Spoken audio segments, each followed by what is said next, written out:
Mistakes Goo.gle&rsquo _s head of HRCs on resumes. It's a real truism in life, we often learn best from mistakes, both our mistakes and those that others have made. Humans are creatures of trial and error, we bravely take risks and try out new things. Sometimes we meet success, other times we hit unexpected obstacles and find failure. This tendency to make mistakes impacts all facets of life, including our search for a new job. Talk with any HR professional or hiring manager and ask them if they have any stories of folks who have absolutely fumbled the opportunity to get a new job, and chances are you'll hear a bunch of them. Some are funny, others odd, and some will be downright sad, but they'll all have something in common. The person likely made a bad choice or neglected to do something they should have, and it wound up wrecking their chances for success. The unfortunate truth is that some people make mistakes at the very beginning of the job hunt, on their resumes, and take themselves out of contention before even getting started. It happens more than you realize, and in countless ways. In fact, resume gaffes are such a pervasive problem that Laszlo Bock, former senior vice president of people operations at Google, wrote a LinkedIn article about it, entitled "The Biggest Mistakes I See on Resumes and How to Correct Them." Bock estimates that he's personally reviewed over 20,000 resumes, so he certainly knows what he's talking about. Let's take a look at what he says are 5 of the biggest mistakes that he's seen on resumes so you can avoid them on your job hunt.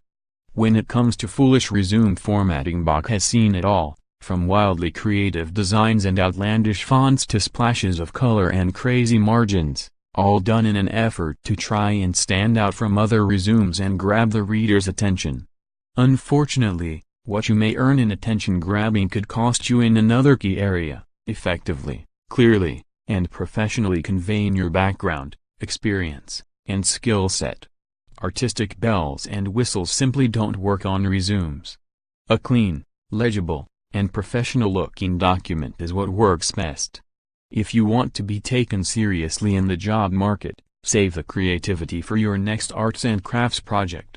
It's a real shame that such an avoidable problem like resume typos is such a pervasive issue, but Bock reports that a surprisingly high percentage of the resumes he's reviewed, for positions at all levels, contain pesky typos.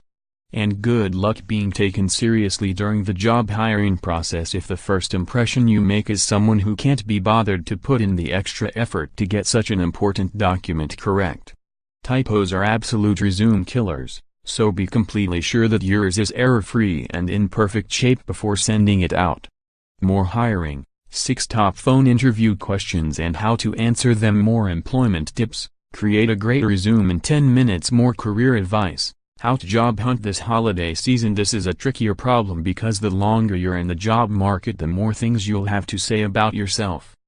However, if your document reads more like a novel than a resume, chances are it'll either get ignored or glossed over and key parts will get overlooked. Bock has a great rule of thumb for resume length: 1 page for every 10 years of experience. Do your best to stick to this guideline, and remember that you'll have an opportunity to say more about yourself on interviews, if you make it that far.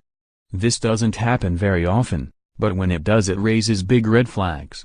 If you've worked with a company that handles sensitive information or have had jobs with which you've had confidentiality agreements, be very careful about what you put on your resume. If you cross the line and the hiring manager figures it out, your chances of moving to the next stage of the hiring process are slim to none. Hopefully this one's obvious. Despite what you may have heard, there are no such things as good lies when it comes to your resume. If you get caught making something up on your resume, there's just no way to explain it away or cover up for it. Your chances of getting a job with a resume built on lies, no matter how small or insignificant, are effectively obliterated. Even if you wind up getting the job, if your lie is figured out sometime later, you could even lose your job. Bottom line, lying is just not a good way to search for your next job. There you have it. 5 of the biggest resume mistakes according to a real industry veteran and insider. Make sure you're not committing any of these gaffes before you send out your next resume, and you'll be one step ahead of the job hunting crowd. The post 5 Big Mistakes Google's head of HR sees on resumes appeared first on the Job Network. The Job Network is a USA Today Network content partner, providing career and job hunting advice. Its content is produced independently of the USA Today Network.